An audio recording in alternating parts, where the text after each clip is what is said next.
नमस्कार। आप सभी पत्रकार बंधुओं को, सम्मानित मंत्रिमंडल के हमारे सभी सदस्यगण, सम्मानित हमारे विधायक, सबसे पहले तो मैं आप सबको मुखातिब जो हुआ हूं उसके लिए मैं आपका धन्यवाद करना चाहता हूं। आप जानते हैं कि तकरीबन 1 वर्ष पहले हिमाचल प्रदेश में कांग्रेस की सरकार बनी। कांग्रेस की सरकार बनने के बाद जिस प्रकार की आर्थिक परिस्थितियां हिमाचल प्रदेश में थी और 14 महीने के कार्यकाल में उस प्रकार की आर्थिक स्थितियों पर हमने नियंत्रण पाया। जिस प्रदेश पर 75,000 करोड़ रुपए का कर्ज चढ़ा हो और 10,000 करोड़ रुपए की सरकारी कर्मचारी और अधिकारियों की लायबिलिटीज हो, उसके बाद दिन प्रतिदिन का खर्चा करने की जिस प्रदेश के पास धन ना हो, अपनी नीतियों के द्वारा, अपने कार्यक्रम के द्वारा हमने इस आर्थिक समस्या का सामना किया। उसके बाद प्रदेश में फिर आपदा आई। आपदा के बाद कभी हमने कल्पना भी की थी कि इतिहास की इतनी बड़ी आपदा हमारे जीवन काल में हमें देखने को मिलेगी। तकरीबन 4,000 घर पूर्णतः नष्ट हो गए और 13,000 घर आंशिक रूप से नष्ट हो गए। उन परिवारों को बसाने की जरूरत थी। पाई पाई जोड़कर जिस परिवार ने एक घर बनाया होता है, उन घरों को बसाने की जरूरत थी और हमारी सरकार ने उन घरों को बसाने के लिए और जो आंशिक रूप से क्षतिग्रस्त घर थे उस नुकसान का जायजा लिया और हमने नियमों में परिवर्तन किया, कानून बदल दिया उन परिवारों की सहायता करने के लिए। यही नहीं, जब हमारी सरकार बनी हमने उसमें कुछ गारंटियों का वादा किया था। उसमें पहली गारंटी ओल्ड पेंशन स्कीम को लेकर थी कि हम अपने सरकारी कर्मचारी और अधिकारियों को ओल्ड पेंशन स्कीम के अंतर्गत लाएंगे और हमने पहली कैबिनेट में वो करके दिखाया। निश्चित रूप से ओल्ड पेंशन स्कीम के कारण हमारे पर कई प्रतिबंध लगे, लेकिन हम उन प्रतिबंधों से ना घबराकर हमने कहा हिमाचल प्रदेश के 1,36,000 सरकारी कर्मचारी जो है, जिन्होंने हिमाचल में विकास की गाथा लिखी है, उन सभी को इस सरकारी पेंशन के रूप में सामाजिक सुरक्षा मिलनी चाहिए।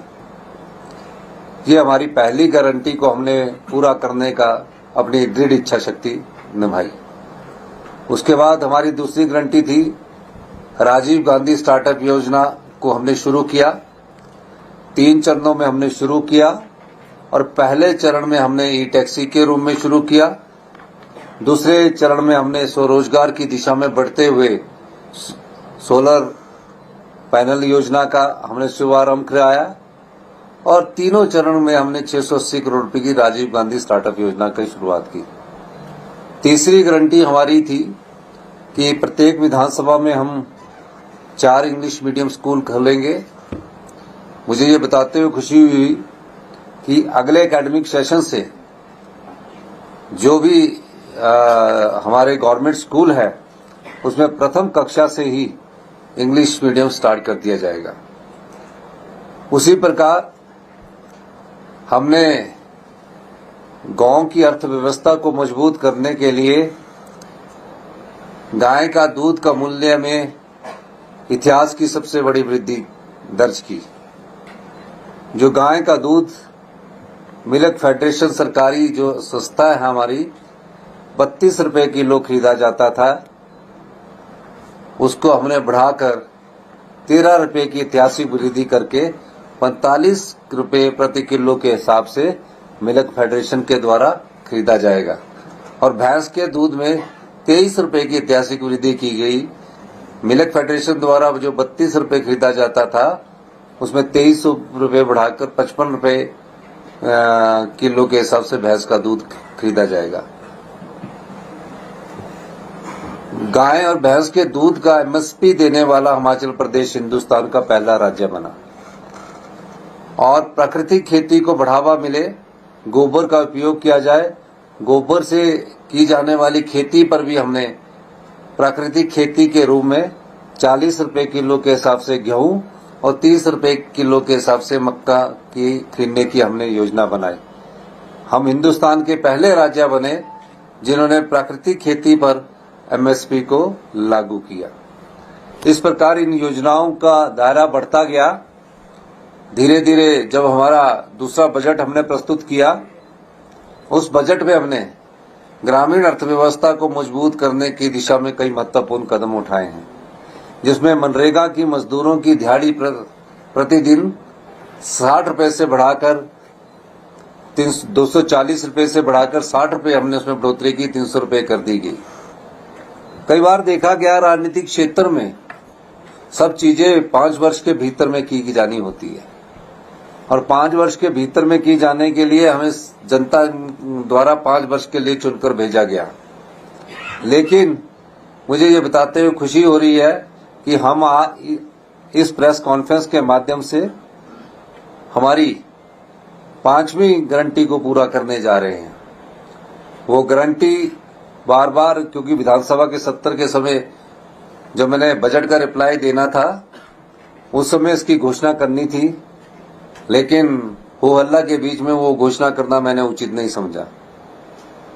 आज हम जो हमारी बेटियां 18 साल से ऊपर की उम्र पार कर चुकी है और उनके जीवन भर तक, जब तक वो इस संसार में रहेंगी, 18 साल से ऊपर की 80 साल तक की सभी जो हमारी महिलाएं हैं उनको हम इस वित्तीय वर्ष में 1500 रुपया मासिक पेंशन देने की घोषणा करते हैं।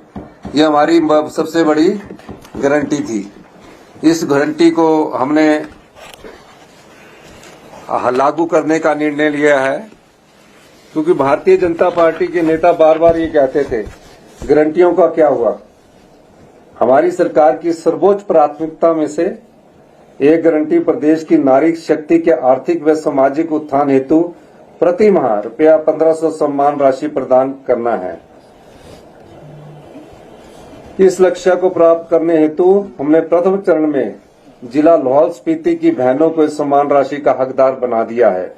इस कड़ी में एक कदम आगे बढ़कर हमने प्रदेश की लगभग 2,45,000 बहनें व माताएं जो रुपया 1100 व 1150 प्रति माह पेंशन प्राप्त कर रही थी को भी रुपया 1500 प्रति माह पेंशन 1 फरवरी 2024 से प्रदान कर दी गई है।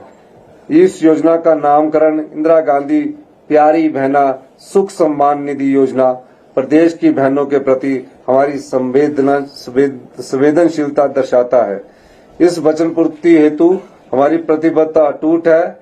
मैं इस योजना को जिला लाहौल स्पीति के बाद पूरे प्रदेश में लागू करने की घोषणा करता हूं। इसके अंतर्गत प्रदेश के सभी परिवार सीधे सीधे जुड़ेंगे। इस योजना द्वारा हम प्रत्येक परिवार से 18 से 60 आयु वर्ग की बहनों को अगले वित्त वर्ष से इंदिरा गांधी प्यारी बहना सुख सम्मान निधि योजना प्रदान करने का वचन दे रहे हैं। ये गारंटी हमने दी थी और आज हम इस गारंटी को पूरा करने की कोशिश कर रहे हैं। यही मुझे कहना था। आपका बहुत बहुत धन्यवाद। जय हिंद, जय हिमाचल। Thank you. जय धन्यवाद।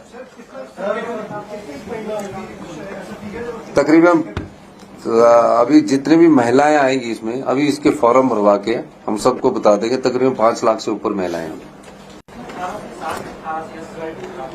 18 से 60 के बाद हमारी ऑलरेडी पेंशन योजना चल रही है, जिसका टॉप अप हमने 1150 से 1500 किया है। 800 करोड़ के करीब हमारा प्रतिवर्ष इसमें अमाउंट बनेगा। सर, सीएम साहब, जिस तरह से ये जो विभाग जो एपिसोड अभी पॉलिटिकल हुआ है, धन्यवाद, ये तो बोलते रहते हैं। Thank you. जय